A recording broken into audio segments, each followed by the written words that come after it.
আসসালামু আলাইকুম সবাইকে। আশা করি সবাই অনেক বেশি ভালো আছেন। সবাইকে নববর্ষের অনেক, অনেক শুভেচ্ছা। তো ছোটখাটো একটা ভ্লগ নিয়ে আবার আসলাম। তো এটা ছিল বৈশাখের আগের দিন। অনেক সুন্দর একটা ওয়েদার ছিল। গার্ডেনে চা খাচ্ছিলাম বাট প্রচণ্ড বাতাসও ছিল। মানে কালবৈশাখী ঝড় টাইপের একটা ওয়েদার থাকে না ঐরকম। এই তো এখানে একটা ইলিশ মাছ নিয়ে আসছে। এটা প্রায় 1.5 কেজিরও উপরে ওজন। দেখে তো ভালোই মনে হচ্ছে। ম্যানচেস্টার থেকে নিয়ে আসা ক্রাউন ফার্মসের লেখা যে টেস্ট অফ পদ্মা ইলিশ। দেখা যাক কেমন হয় খেতে। এটা বেশ বড়ই মাছটা। দেখা যাক। এখন এটা হচ্ছে অনেক বরফ হয়ে আছে, এখন অনেক শক্ত। তা আমি এটা এখন ভিজিয়ে রাখবো। ভিজিয়ে রাখলে তারপর নর্মাল হয়ে কাটবো আর কি। আমার সিঙ্কও তো আসলে অনেক বেশি বড় না, তাও আমি যতটুকু পারা সম্ভব ভিজিয়ে রাখবো।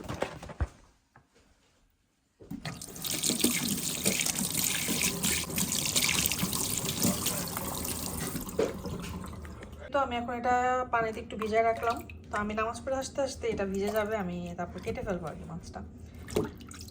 ইলিশ মাছ কিন্তু একটু শক্ত থাকতেই আঁশগুলো ফালানো ভালো, তাহলে মাছটার কোনো ক্ষতি হয় না আর কি। আমি এটা ইউজ করি। মাছ কিন্তু এখন নরম হয়ে গেছে। আমি এটা ইউজ করি হচ্ছে মাছে আঁশ ফালানোর জন্য, আবার হাতেও ইউজ করি। লিভারপুলেও ইলিশ মাছ পাওয়া যায়, বাট আমার মনে হলো যে আমরা অনেক দিন পর মানে অনেক সুন্দর একটা পদ্মার রূপালী ইলিশ থাকে না, ওইরকম একটা ইলিশ পেয়েছি।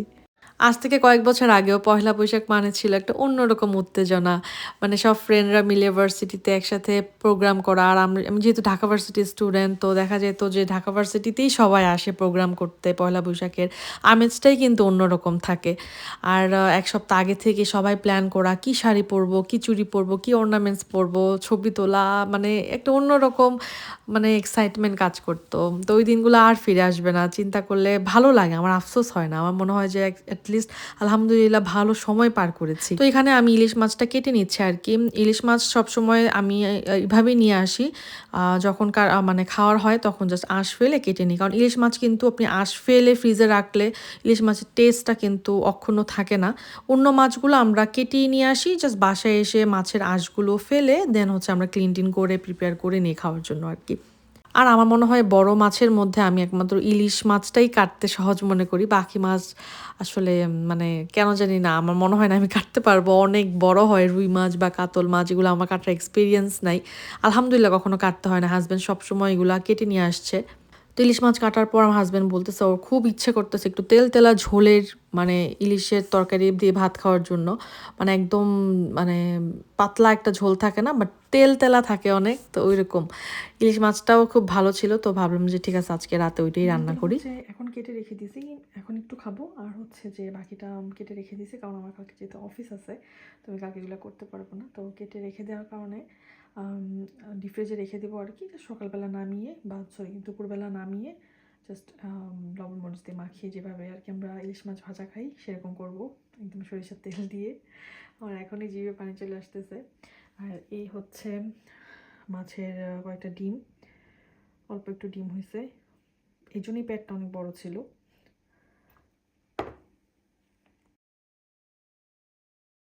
তো এই তো মজা করে কিন্তু ইলিশ মাছের একদম তেলতেলা একটা ঝোল আমি তরকারি রান্না করে ফেললাম। কেমন হয়েছে আপনার কমেন্টে জানাবেন কিন্তু। অনেক বেশি মজা হয় আমার হাতে আলহামদুলিল্লাহ ইলিশ মাছটা।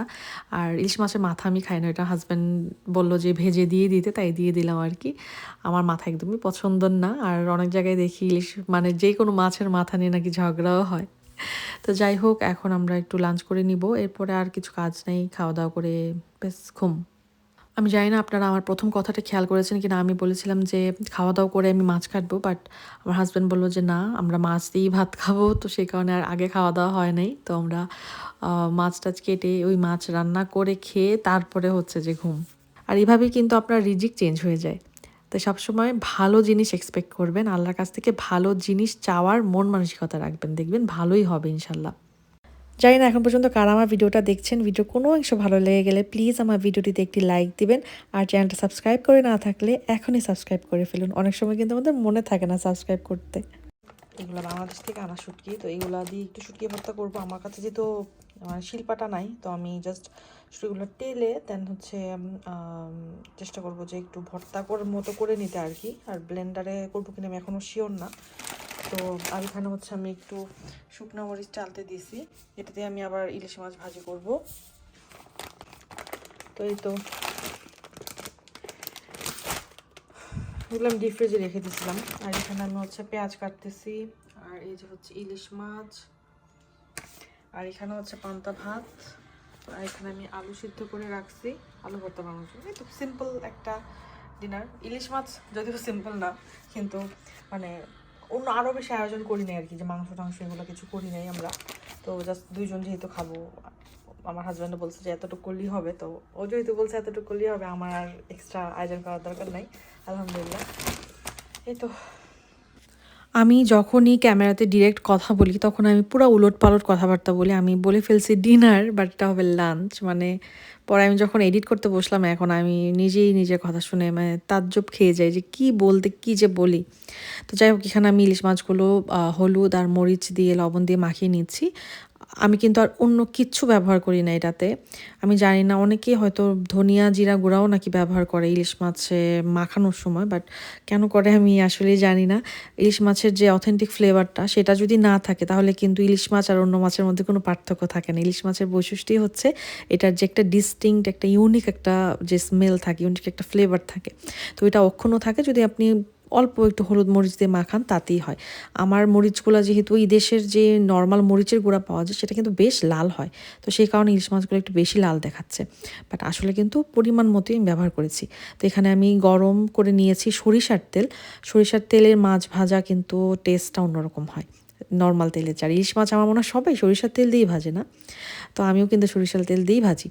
তো অনেক ভাল লাগে আমার কাছে এই সরিষার তেল দিয়ে ভাজলে। আর ইলিশ মাছ ভাজলে না, ইলিশ মাছ ভাজার যে একটা স্মেলটা না, ওইটাও আমার কাছে খুব ভাল লাগে।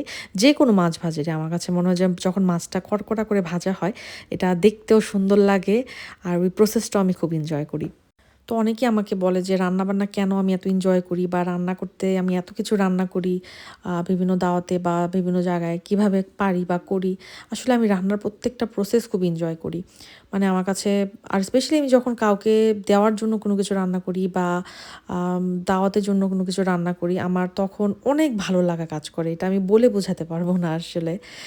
আমি তো এখন হয়তো আপনাদের সাথে ভ্লগে শেয়ার করি, বাট আমি কিন্তু সবসময় দাওয়াত করতে, দাওয়াতের জন্য রান্না করতে আমার অনেক ভালো লাগে, কারণ বাসায় এটা দেখে বড় হয়েছি, তো অটোমেটিক চলে আসছে এই জিনিসটা।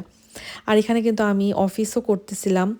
আর হচ্ছে যে যেহেতু আমার লাঞ্চ টাইম ছিল তখন, আজকে একটু এক্সটেন্ড করেছি লাঞ্চ টাইমটা, তো এটা কোনো অসুবিধা হয় না, কথা বলে নিয়ে করা যায় এই জিনিসটা। আর সাথে আমি কিন্তু খবরও শুনছিলাম, মানে যমুনা টিভিতে ইউটিউব ছেড়ে রেখেছিলাম আর কি, যে কি হচ্ছে, সবাই কি করতেছে বাংলাদেশে, নিউজ তো দেখতে ভালো লাগে আর কি। তো ওইটা ছেড়ে আমি কাজ করছিলাম। এখানে আমি হচ্ছে খবর দেখতেছি আর মাছ ভাজা হচ্ছে। ইলিশ মাছ ভাজা দেখতে কিন্তু অনেক ভালো লাগে, ইলিশ মাছ ভাজার স্মেলটাও অনেক সুন্দর লাগে।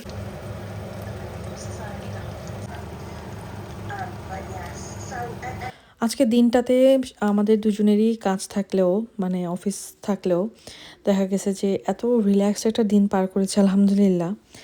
আর আমার তখন একটা জিনিস মনে হচ্ছিল, আমরা ইদানিং এমন একটা টাইমে বাস করছি, আমরা যখন আমাদের আশেপাশে কিছু দেখি যে ও এটা করে ফেলতেছে, সে এটা করে ফেলতেছে, ও তো এটা এইভাবে আয়োজন করলো, ও তো ওই দিনটা এইভাবে উদযাপন করলো, আমি তো করতে পারলাম না, এই মনোভাবগুলো আমাদের মধ্যে খুব তাড়াতাড়ি এফেক্ট করে।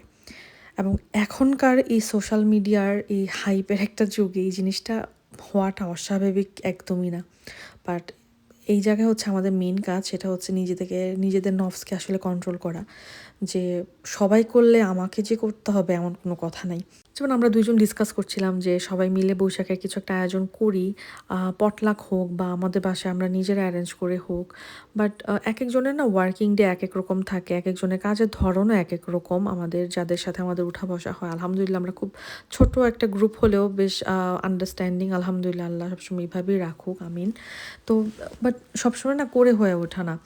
এবং পরে যখন আজকে খুব রিল্যাক্সলি দিনটা পার করছিলাম, তখন মনে হচ্ছিল যে না, আসলে এই রিল্যাক্সেশনটার দরকার ছিল।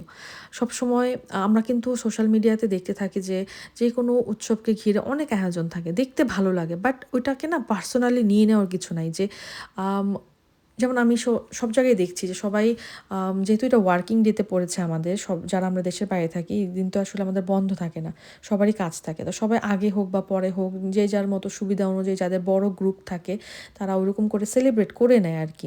এবং যাদের হাতে একটু ফ্রি টাইম থাকে, কারণ ফ্রি টাইম ছাড়া এগুলো করা আসলে অনেক টাফ, এগুলো আয়োজন করতে কিন্তু যথেষ্ট এফোর্ট দিতে হয়। আর আমরা এখানে যারা মেয়েরা পরিচিত আছে সবাই আমরা কর্মজীবী, হাজব্যান্ডরা তো কর্মজীবী, তো সব মিলে আসলে এগুলো হয়ে ওঠে না। তো এগুলো দেখে আনন্দ নেওয়াটাই আমাদের উচিত, কিন্তু এটা করতে পারছি না বলে যে আফসোসটা এটা নেওয়া উচিত না। যেমন আলহামদুলিল্লাহ এটা নেই বলে কিন্তু আমরা আজকের দিনটা খুবই রিল্যাক্সলি খুব সুন্দরভাবে পার করেছি দুজন একসাথে।